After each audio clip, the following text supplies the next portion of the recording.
तो आदाब, नमस्कार, गुड इवनिंग, सत श्री अकाल। एक बार फिर आप तमाम लोगों का स्वागत है क्राइम तक की कहानी के इस एपिसोड में। उम्मीद है पूरी फैमिली अच्छी होगी, अपना और अपनों का ख्याल रख रही होगी। बात 15 मार्च की है। 15 मार्च की दोपहर लगभग 2-2:30 बजे का वक्त होगा। जबलपुर से लगभग 200 किलोमीटर की दूरी पर मध्य प्रदेश में है ये एक पिपरिया इलाका है। उस पिपरिया इलाके से आरती नाम की एक लड़की जबलपुर में रहने वाले अपने एक जानकार को फ़ोन करती है और कहती है कि अभी अभी उसकी एक कज़न का मैसेज आया, ऑडियो मैसेज है व्हाट्सएप पर, और उस मैसेज में ये कहा है उसने कि उसके पापा और भाई को किसी ने मार डाला है। हालांकि ये मैसेज सुबह ही भेजा गया था, लेकिन कज़न ने इस मैसेज को पढ़ने में 3-4 घंटे लगा दिए। मतलब मैसेज आने के 3-4 घंटे बाद उसने फ़ोन देखा और फिर मैसेज पढ़ा। तब उसने फिर पिपरिया से जबलपुर अपने रिलेटिव को, ये एक जानकार थे, उनको बताया ऐसी ऐसी बात है, आप घर पर जाकर देखिए। अब वो रिलेटिव घर पहुंचा। ये घर था जबलपुर में, एक रेलवे कॉलोनी है, और उसी रेलवे कॉलोनी में एक रेलवे डिपार्टमेंट के एक अफसर अच्छे पोस्ट पर, राजकुमार विश्वकर्मा, वो अपने परिवार के साथ रहा करते थे। पत्नी की 2023 में बीमारी की वजह से मौत हो गई थी। अब उस घर में, रेलवे क्वार्टर में, उनके अलावा उनकी एक 16 साल की बेटी और एक 8 साल का बेटा, यही 3 लोग रहा करते थे। तो परिचित ऑडियो मैसेज के बाद राजकुमार के घर पहुंचते हैं। दरवाज़ा बंद था, आवाज़ देते हैं, कोई आवाज़ देता नहीं अंदर से। वो पलट कर पिपरिया फ़ोन करते हैं, कहते हैं हाँ तो घर बंद है, कोई अंदर है नहीं। तो फिर वो कहते हैं आप पुलिस को इन्फॉर्म कर दीजिए। अब इसके बाद पुलिस को इन्फॉर्म किया जाता है। दोपहर के करीब 3 बज रहे हैं, 15 मार्च की बात है ये। खबर मिलते ही पुलिस की टीम मौके पर पहुंचती है। रेलवे कॉलोनी में तमाम रेलवे के स्टाफ ही रहा करते थे। तो वो उस घर में पहुंचती है, घर चारों तरफ से बंद। तभी पुलिस की एक टीम चारों तरफ से घर का मुआयना करती है तो देखती है कि घर के पीछे बालकनी का एक दरवाज़ा है और उस दरवाजे को किसी गैस कटर से काटा गया। खैर, पुलिस की टीम मेन डोर को चश्मदीदों के सामने तोड़ती है और अंदर दाखिल होती है। जब अंदर दाखिल होती है तो जैसे ही पुलिस की टीम किचन में पहुंचती है, देखती है कि किचन में एक पॉलीथीन के अंदर लपेटी हुई एक लाश है, पन्नी में, और किचन में चारों तरफ खून है। अब उस घर में चूंकि 3 लोग थे, राजकुमार विश्वकर्मा के अलावा उनकी 16 साल की बेटी और एक 8 साल का बेटा। अब बाकी 2 लोगों की तलाश शुरू होती है, आवाज़ दी जाती है, लेकिन घर के किसी और कमरे में या किसी और जगह से कोई और नहीं मिलता। पुलिस को लगता है कि राजकुमार की किसी ने हत्या कर दी है। अब पुलिस अभी ये सारी चीज़ें देख ही रही थी, तभी एक पुलिस वाले की नज़र घर के अंदर रखी एक फ्रिज पर पड़ती है। किचन से थोड़ी ही दूर पर डाइनिंग हॉल में ये फ्रिज रखा हुआ था। उस पुलिस वाले ने देखा कि फ्रिज के हैंडल पर कुछ लाल लाल निशान है। करीब से देखा तो उसने देखा ये खून के छींटे। उसने फ़ौरन अपने सीनियर अफसरों को बताया। वो आए, दरवाज़ा खोलने का फ़ैसला हुआ। फ्रिज का दरवाज़ा खुला। जैसे ही दरवाज़ा खुला, फ्रिज के अंदर की सारी ट्रे गायब, और उस फ्रिज के अंदर भी पन्नी यानी पॉलीथीन में लिपटी हुई एक लाश रखी हुई है। अब उस घर में 2 लाश थी। लाश बाहर निकाली गई। वो लाश राजकुमार के 8 साल के बेटे तनिष्क की थी। अब 2 लाशें थी। पुलिस वाले घबराए कि घर के अंदर 3 मेंबर, अब एक किचन में लाश मिली है, एक फ्रिज में मिली है, तो कहीं तीसरी भी किसी ऐसी वैसी जगह तो नहीं है जहाँ पर अभी तक हमने देखा नहीं। उन्होंने पूरा घर छान मारा, लेकिन तीसरी लाश उस घर की बेटी की 16 साल की, वो नहीं मिली। पुलिस ने लाश अपने कब्जे में लिया और इसके बाद तफ्तीश शुरू कर दी। तब तक पिपरिया खबर पहुंच गई, बाकी लोग भी आ गए। अब जब तफ्तीश शुरू हुई तो पुलिस ने कहा कि सबसे पहले रेलवे कॉलोनी से ही इस तफ्तीश को शुरू करते हैं। तो यहाँ पुलिस 16 साल की लड़की और 20 साल के उस लड़के को तलाश कर रही है, और कुकू एफएम के ऑडियो बुक पर एक कहानी है गुमशुदा लड़की। 19 साल की एक लड़की 25 मई 1996 को गायब हो जाती है, रातों रात लापता हो जाती है। अब वो जिंदा भी है कि नहीं, किसी को नहीं मालूम। तो ये बड़ी ही दिलचस्प कहानी गुमशुदा लड़की कुकू एफएम के ऑडियो बुक पर आप सुन सकते हैं। साथ ही क्राइम तक फैमिली के लिए इस वक्त एक खास ऑफर है। कुकू एफएम ऐप के पहले महीने के सब्सक्रिप्शन पर पूरी क्राइम तक फैमिली के लिए 70% डिस्काउंट है। यानी पहले महीने के लिए सिर्फ 29 रुपये में आपको 10,000 ऑडियो बुक का ऐसा खजाना मिलेगा जिसे आप जब चाहें जहाँ चाहें सुन सकते हैं और अपना ज्ञान बढ़ा सकते हैं।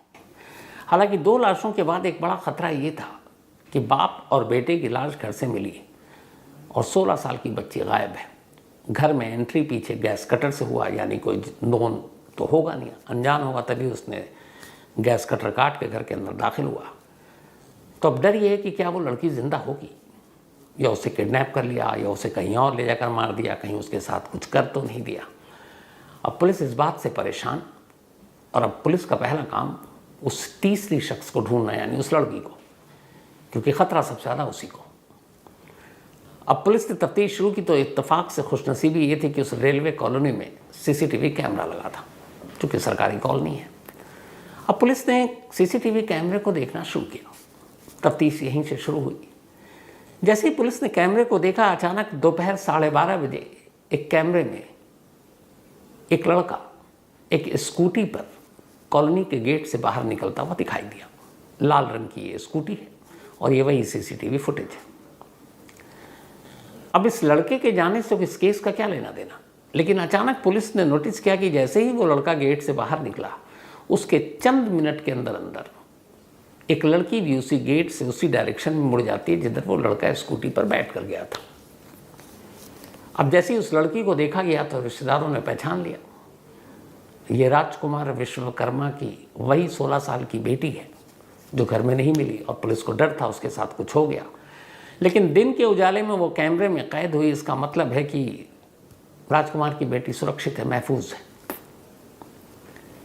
लेकिन वो दोपहर तक घर में है और लाश की हालत देखकर लग रहा है कि कत्ल हुए हुए कई घंटे हो गए, और वो चूँकि कॉलोनी से निकल रही है और उस लड़के के साथ निकल रही है, इसका क्या मतलब है। फिर पुलिस ने पता किया, जो पिपरिया में आरती नाम उसकी चाचा की बेटी थी, उसको जो ऑडियो मैसेज भेजा उसने सुबह भेजा था।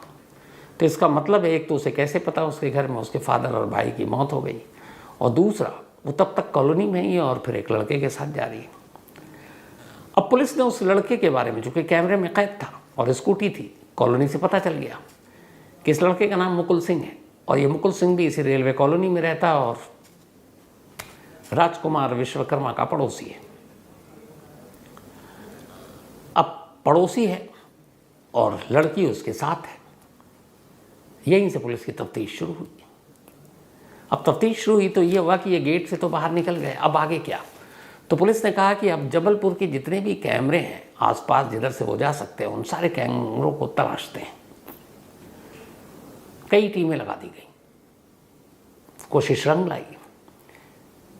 जबलपुर में ही एक रेलवे स्टेशन है, उसी रेलवे स्टेशन की एक पार्किंग, शायद मदन महल रेलवे स्टेशन का नाम है, तो उसी में उसकी एक रेलवे में की पार्किंग है। तो उस पार्किंग से एक सीसीटीवी कैमरे में वही लाल रंग की स्कूटी नज़र आती है, और जब वो स्कूटी नज़र आती है तो उसमें साफ साफ वो लड़का और लड़की भी दोनों दिखाई देते हैं। कॉलोनी के गेट से दोनों अलग अलग निकले थे, लेकिन पार्किंग में दोनों एक साथ हैं। लड़की पार्किंग में स्कूटी से उतर कर खड़ी है, लड़का जाकर रेलवे की पार्किंग में अपनी स्कूटी को पार्क कर रहा है। पार्क करने के बाद दोनों वहाँ से निकल जाते हैं। अब ये दूसरा कैमरा था जिसमें कॉलोनी के गेट के बाद ये दोनों कैद हुए। अब जब रेलवे की पार्किंग में दोनों कैद हुए तो पुलिस को लगा कि ये रेलवे की पार्किंग में आए, इसका मतलब स्टेशन से ये कोई ट्रेन पकड़ेंगे और कहीं निकलेंगे। तो पुलिस ने कहा कि चलो स्टेशन पे चलते हैं और उस स्टेशन पे पता करते हैं कि किस ट्रेन से ये लोग गए। स्टेशन के सीसीटीवी फुटेज को खंगाला गया। जब खंगाला गया तो उसमें दिखाई दिया गया कि दोनों स्टेशन के अंदर एंट्री करते हैं। 12:59 के आसपास का टाइम है, दोपहर के 15 मार्च। ये स्टेशन के अंदर दाखिल होते हैं, लेकिन अगले 1-2 मिनट के अंदर ही फिर एग्जिट भी ले लेते हैं। मतलब स्टेशन पर गए, प्लेटफॉर्म की तरफ गए और वापस आ गए। अब 1-2 मिनट के लिए स्टेशन के अंदर जाना और वापस आना, पुलिस को कुछ बात समझ में नहीं आई। लेकिन अब वो स्टेशन से बाहर निकल चुके थे, तो पुलिस ने कहा कि चलो अब यहाँ से फिर आगे की कैमरे की तलाशी लेते हैं कि स्टेशन से निकल कर ये लोग कहाँ गए। तो मदन महल रेलवे स्टेशन में तीसरे कैमरा था जिसमें कैद हुए थे। पहला रेलवे कॉलोनी, दूसरा रेलवे की पार्किंग, तीसरा रेलवे स्टेशन। तो वहाँ से ये निकले तो पुलिस ने कहा आसपास की और सीसीटीवी कैमरे को खंगालते हैं। अब उन्होंने और कैमरे को खंगालना शुरू किया। इत्तेफाक से रेलवे स्टेशन के करीब एक बस स्टॉप, बस अड्डा है ISBT वहाँ का। तो पुलिस की टीम अब बस अड्डे पर पहुंची, वहाँ के सीसीटीवी फुटेज को खंगाला। जैसे ही खंगाला, एक और कैमरे में ये दोनों लड़का लड़की कैद मिले। एक पीली रंग की बस है जिसमें ये दोनों सवार होते हुए नजर आ रहे हैं। रेलवे कॉलोनी के बाहर, रेलवे पार्किंग में, रेलवे स्टेशन पर, और अब इस बस में। अब जैसे इस बस में सवार इन दोनों की तस्वीरें मिली, पुलिस ने फौरन बस अड्डे से उस बस की जानकारी ली। पूछा कि भाई ये बस कहाँ जा रही है? तो पता चला कि ये जो बस है ये जबलपुर से कटनी जा रही है, और जबलपुर से कटनी की दूरी है लगभग 90 किलोमीटर। अब पुलिस ने कहा कि जबलपुर से ये लोग कटनी गए हैं, तो चलो जबलपुर के आगे बस स्टॉप कहाँ तक जाए। इस बस का उन्होंने ड्राइवर और कंडक्टर के बारे में पता किया। तो जब पता किया तो अब वो पहुँचते हैं उस बस के ड्राइवर और कंडक्टर के पास। पुलिस वक्त पूछती है उनसे, भाई ये लड़का और लड़की चढ़े थे आपके बस में, ये कहाँ उतरे? तो पता चलता है कि ये दोनों चढ़े तो थे कटनी के लिए, कटनी तक की टिकट मिली, लेकिन फिर उन्होंने कहा कि हमें कुछ मेडिसिन खरीदनी है, और वो कटनी से बहुत पहले एक आधार ताल इलाका वहीं उतर गए। पुलिस को अजीब लगा। अब पुलिस आधार ताल के बस स्टॉप पर गई, वहाँ जाकर पूछताछ की, तो पता चला कि हाँ, आधार ताल से कौन सी बस में दो लड़के और लड़की वैसे और चढ़े। तो एक बस से पता चला कि हाँ, ऐसे ही सेम एक लड़का और लड़की चढ़े थे आधार ताल से, वो भी कटनी के लिए चढ़े। कंडक्टर और ड्राइवर से पूछा तो उन्होंने कहा साहब चढ़े तो थे कटनी के लिए, लेकिन वो रास्ते में एक सिहोरा है वहाँ उतर गए, और उन्होंने कहा हमें कोई ज़रूरी काम है, हम कटनी नहीं जा पा रहे, और वो सिहोरा में ही उतर गए। जिस बस से वो डायरेक्ट जबलपुर से कटनी पहुँच सकते थे वो नहीं जा रहे। पहले जबलपुर से वो चले आधार ताल उतरे, आधार ताल से दूसरी बस पकड़ी, फिर सिहोरा उतरे। अब पुलिस उस सिहोरा के बस स्टॉप पर जाती है और उस बस के बारे में पता करती है। जब उस तीसरे बस से पूछताछ होती है तो कहते हैं कि हाँ जी, एक लड़का लड़की चढ़े थे, लेकिन वो कटनी में उतर गए और उसके बाद हमें पता नहीं। अब पुलिस की टीम कटनी पहुंची, कटनी बस स्टॉप से कुछ तस्वीरें खंगाली, लेकिन उसके आगे अब कोई जानकारी नहीं है कि वो दोनों कहाँ गए। अब ये तो रही इन लड़का और लड़की की तलाश की बात। अब वापस पूरी कहानी पर आते हैं कि आखिर जिस घर में एक लड़की के फादर की और उसके भाई की मौत हुई, जिसका कत्ल किया गया, और वो लड़की एक ऑडियो मैसेज भेजती है और फिर अपने पड़ोस के एक लड़के के साथ स्कूटी में शहर शहर घूम रही है, कभी रेलवे स्टेशन की पार्किंग, कभी रेलवे स्टेशन, कभी बस, फिर 3-3 बस पकड़कर कटनी। तो ये क्यों है? अब पुलिस ने उस लड़के की कुंडली निकाली जो उसी कॉलोनी में रहा करता था। तो पता चला उस लड़के की उम्र करीब 20 साल है और उसका नाम मुकुल सिंह है। जिस क्वार्टर में लड़की रहती थी उसके पड़ोस में ही मुकुल सिंह का घर था। मुकुल के फादर भी रेलवे में नौकरी करते हैं, और जो 16 साल की लड़की है उसका नाम है काव्या। काव्या के पिता भी राजकुमार विश्वकर्मा रेलवे में एक ऊंचे पोस्ट पर थे। तब मुकुल का इन चीज़ों से क्या लेना देना? अब पुलिस ने 15 मार्च की सुबह से पहले के सीसीटीवी खंगालने शुरू किए उसी कॉलोनी के जहां यह हादसा हुआ। तो देखा कि 14 और 15 मार्च की रात करीब 3 बजे राजकुमार विश्वकर्मा के घर के नीचे कई चक्कर मुकुल ने काटे, और उसके हाथ में कुछ है, उसके हाथ में कुछ सामान है। अब ये हुआ कि रात को ये चक्कर काट रहा है, सुबह लड़की के साथ है, तो ऐसा क्यों? अब यहां पे 2 चीजें थी पुलिस जो तफ्तीश कर रही है। पहली चीज ये थी कि मुकुल कातिल है और मुकुल ने काव्या के जो पिता हैं और भाई को मारा है, और हो सकता है कि किसी दबाव या किसी ब्लैकमेलिंग की वजह से काव्या उसके साथ है और उसी के साथ फिर निकली है। लेकिन यहाँ पे फिर थ्योरी गलत ये हो जाती है कि अगर मुकुल काव्या की जानकारी के साथ उस घर के अंदर दाखिल हुआ तो गैस कटर से दरवाज़ा काटने की क्या ज़रूरत थी? तो काव्या दरवाज़ा खोल देती, वो अंदर जाता, कत्ल करता, निकल लेते दोनों साथ, पर ऐसा तो हुआ नहीं। तो फिर गैस कटर का इशू क्यों? दूसरी थ्योरी है कि मुकुल और काव्या इन दोनों ने मिलकर इस डबल मर्डर को अंजाम दिया। बट इसकी वजह क्या हो सकती है? तो पुलिस ने सारी कहानी खंगाली, तो कहानी थोड़ी सी सितंबर 2023 में लौट गई। हुआ यह कि ये लड़की और मुकुल ये दोनों पड़ोसी थे। सितंबर 2023 में राजकुमार विश्वकर्मा ने अपनी बेटी को पुलिस स्टेशन ले जाकर एक रिपोर्ट लिखाई, और वो रिपोर्ट थी मुकुल सिंह के खिलाफ। उन्होंने लिखा है कि ये लड़का मेरी बच्ची को छेड़ता है और उसने इसके साथ कुछ गलत हरकत की है। इस रिपोर्ट के बाद पुलिस ने मुकुल सिंह को अरेस्ट कर लिया, क्योंकि लड़की नाबालिग थी और उस वक्त उसकी उम्र वैसे भी 15 साल थी, अब 16 साल है। तो अरेस्ट करने के बाद उसे जेल भेज दिया। जेल भेजने के बाद 1 महीने के बाद वो ज़मानत पर जेल से बाहर आ गया।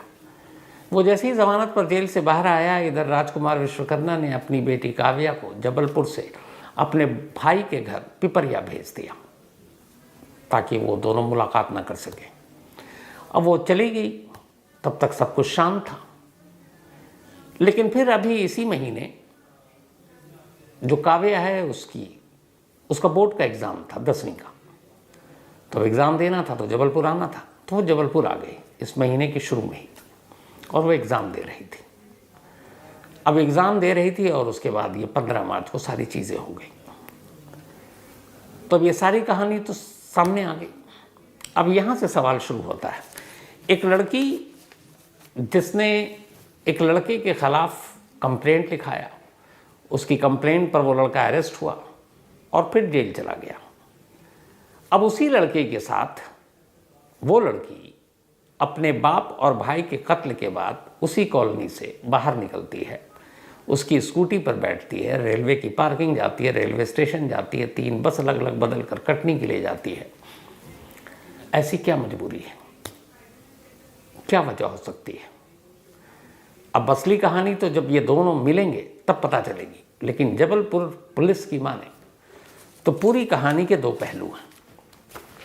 पहला ये है, ये जो लड़का है मुकुल सिंह, ये साउथ इंडियन क्राइम थ्रिलर, आजकल तो हिंदी में डब फिल्में आती हैं, खूब देखते हैं, तो उसको देखने का बड़ा आदी है। ये क्राइम थ्रिलर देखता है और देखता है कि कैसे पुलिस और क्रिमिनल कातिल मतलब एक दूसरे से बचते हैं, कैसे पुलिस को उलझाते हैं, चकमा देते हैं, और पुलिस कैसे उन तक किन किन सुरागों को पकड़कर उन तक पहुंचती है। तो इस केस में जो पैटर्न मिला है उसके हिसाब से पुलिस ये मानकर चल रही है कि साउथ की बहुत सारी क्राइम थ्रिलर मूवी देख चुका और इसने इस पूरे क्राइम में हर जगह पर उन चीज़ों का इस्तेमाल किया। फॉर एग्ज़ाम्पल, जब ये दोनों निकले 12 बजे, जब ये कैद हैं 12:30 बजे, दोनों के पास इनका अपना मोबाइल नहीं था। जो थोड़े बहुत क्राइम की जानकारी रखते उन्हें पता है मोबाइल से लोकेशन ट्रेस होता है। काव्या ने अपनी माँ का मोबाइल यूज़ किया था। काव्या की मोबाइल की डेथ 1 साल पहले हो चुकी है माँ की, तो उसने अपनी माँ का मोबाइल लिया, अपना मोबाइल घर छोड़ दिया। जो मुकुल था इसने भी अपना नंबर छोड़कर एक दूसरा मोबाइल हाथ में लिया हुआ था। तो इससे पता चलता है कि इन दोनों को पता था कि पुलिस हमको मोबाइल के ज़रिए ट्रेस नहीं करेगी। अब घर से निकलने के बाद ये पहले रेलवे की पार्किंग में स्कूटी को पार्क करते हैं। इन्हें पता था कि पुलिस पार्किंग तक आएगी और ये अंदाज़ा लगा लेगी कि ये लोग स्टेशन से किसी ट्रेन को पकड़कर भाग गए। अब दोनों स्टेशन भी जाते हैं ताकि पुलिस को यकीन हो जाए कि हाँ देखो स्टेशन में भी, क्योंकि इन्हें पता है सीसीटीवी कैमरे कहाँ कहाँ लगे। स्टेशन जाते हैं और स्टेशन से फिर एक तरफ से जाते हैं, दूसरी तरफ से निकल जाते हैं। निकलने के बाद अब ये बस स्टॉप पहुँचते हैं। अब बस से बैठते हैं। उन्हें पता है कि बस से जब बैठेंगे तो कटनी तक उतरेंगे तो इस रूट में हो सकता है कि कहीं पे कोई ऐसी जानकारी मिल जाए और उन्हें रोक लिया जाए। तो फिर वो 3 अलग अलग बस बदलते हैं और फिर कटनी पहुंचते हैं। कटनी में वो ऐसी जगह पे जाकर गायब होते हैं जहां उन्हें शायद पता था कि यहाँ से सीसीटीवी कैमरा नहीं और शायद अब फिलहाल वो शिकंजे में नहीं आएंगे। तो ये पूरी प्लानिंग इस तरह से हो गई। अब उसी प्लानिंग का एक हिस्सा जबलपुर पुलिस के हिसाब से ये लड़की अपना ऑडियो मैसेज दिन में भेजती है और ऑडियो मैसेज मिलने के बाद करीब 3 से 4 घंटे लगते हैं तो तब तक जो ऑडियो मैसेज भेजा था लगभग मर्डर के कुछ घंटे के बाद भेजा था। उसका अंदाज़ा ऐसे होता है कि 3 बजे वो सीसीटीवी फुटेज में मुकुल घर के आसपास दिखाई देता है और उसके बाद वो घर में जाता है। अब पुलिस का कहना है कि उसी क्राइम थ्रिलर मूवी से इंस्पायर होकर उसने ऐसा किया कि घर के अंदर भी एक पता चल जाता है कि फ्रेंडली एंट्री क्या होती है और फोर्सफुल एंट्री क्या होती है। एक अनजान शख्स जब घर में दाखिल होगा, कुंडी लगी हुई है, तो वो कुछ खिड़की दरवाजे किसी से तोड़कर दाखिल होगा तो पुलिस को सुराग मिल जाएगा कि ये कोई जानने वाला नहीं है। लेकिन आप बिना तोड़फोड़ के अंदर घुसते हैं तो उसका मतलब है नोन पर्सन है जो अंदर आया। तो पुलिस को गुमराह करने के लिए उसने बैक साइड में जो बालकोनी के पास दरवाज़ा था उसको गैस कटर से काटा। काटने से ये पुलिस को मैसेज गया कि जो भी आया था वो फोर्सफुल एंट्री थी, मतलब इस फैमिली का कोई जानकार नहीं था। जबकि जिस लड़की के साथ भाग रहा है, जब सारी चीज़ें उसके सबूत सीसीटीवी कैमरे हैं, तो वो लड़की बड़े भरोसे में आसानी से घर की कुंडी रात को खोल सकती थी, अंदर आ सकता था और फिर ये सारी चीज़ें हो जाती, लेकिन पुलिस को गुमराह करने के लिए। ठीक उसी तरीके से प्लान का हिस्सा था कि इतने बजे ये ऑडियो मैसेज भेजना है और वो उससे पहले 3-4 घंटे उसी घर में थे। इस बात के सबूत ये हैं कि इस कत्ल के बाद घर में जब पुलिस गई तो वहाँ उन्होंने देखा कि कुछ खाने पीने की चीज़ें पड़ी हुई हैं और बाकायदा ब्रेकफास्ट और ये सारी चीज़ें थीं। सुबह दूध वाला आया था। अमूमन दूध लड़की के फादर दरवाजे पे कलेक्ट करते थे, उस दिन इस लड़की ने कलेक्ट किया, यानी तब तक इसके फादर की मौत हो चुकी थी। और फिर वहाँ कई नाश्ता वाश्ता रखा हुआ था, मॉर्निंग का ब्रेकफास्ट था सारा, तो इन लोगों ने वो भी खाया तसल्ली से बैठकर। और फिर इत्मीनान से मैसेज जैसे ही इन्होंने भेजा अपनी कज़न को, फिर वहाँ से निकले। तो अब ये सारी चीज़ें, कहानी तो सामने है जबलपुर पुलिस के, लेकिन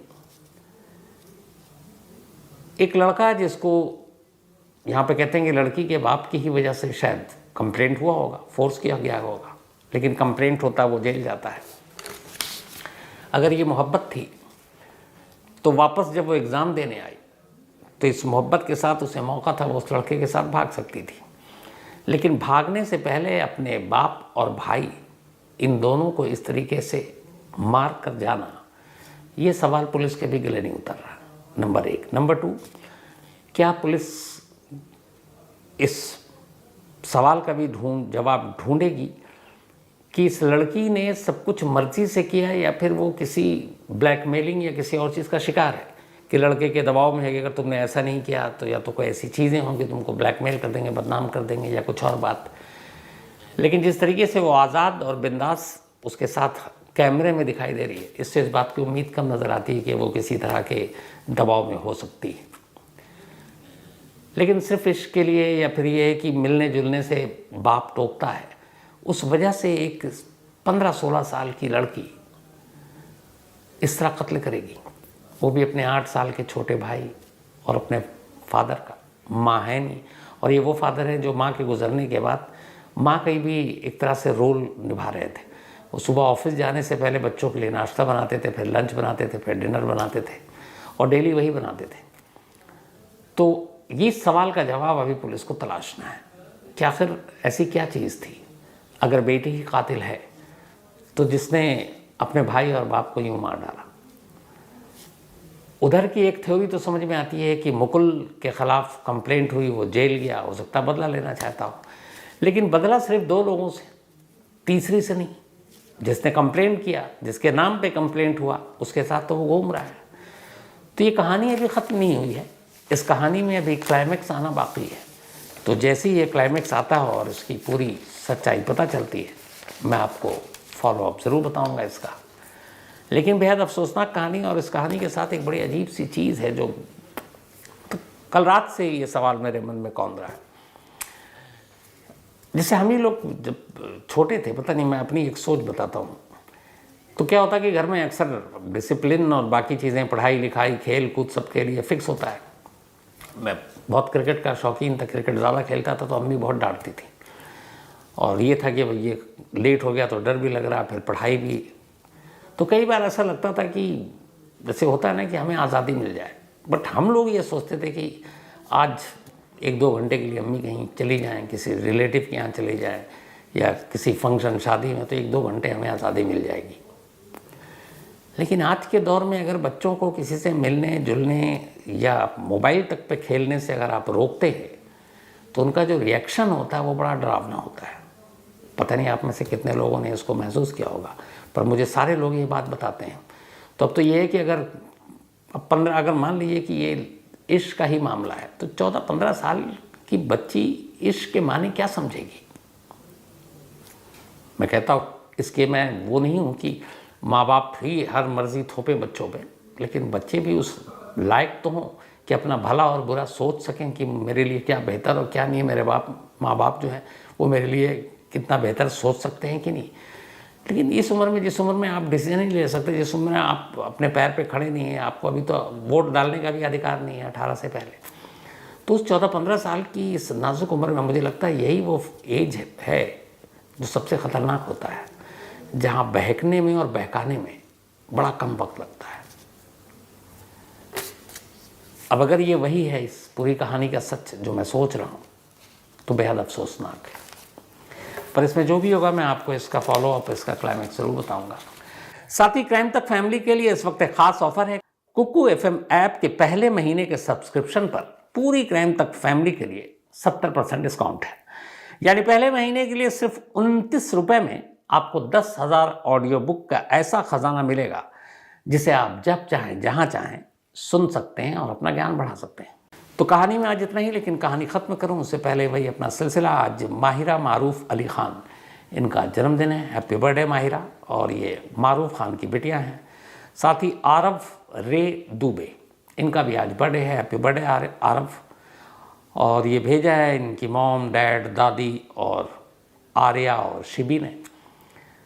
साथ ही सारांश का भी आज जन्मदिन है, तो हैप्पी बर्थडे सारांश। और ये भेजा है चंदन दुबे जी, और चंदन दुबे जी ने भेजा। और नाला सुपारा से थैंक यू। ये नाम नाला सुपारा पता नहीं क्यों मुझे बहुत अच्छा लगता है।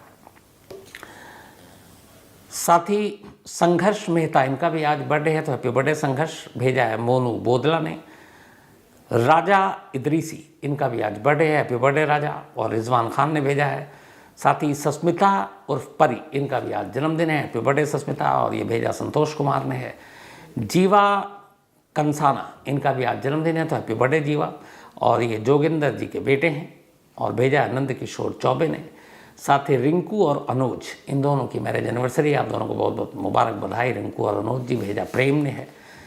साथ ही चिंटू ने कहानी की फरमाइश की है। Wasim Qureshi, thank you so much. Kanchan Bharti, बिल्कुल कंचन जी, आपका मिला मेल। और भाई के बारे में आपने लिखा था, मैंने आपको मेल में रिप्लाई भी किया है। और मैं ये भी है कि मुलाकात नहीं हो पाई, लेकिन पक्का मिलेंगे। साथ ही ऑगरेल आवेर, इन्होंने कहानी की फरमाइश की है। Pramod Kotla, thank you so much. Sandeep सरकार, ज़रूर आपसे ही मुलाकात होगी संदीप भाई। तो आज कहानी में इतना ही। अब आपसे मुलाकात होगी कल रात 9 बजे किसी नई कहानी के साथ। तब तक अपना और अपनों का ख्याल रखिएगा। Thank you very much.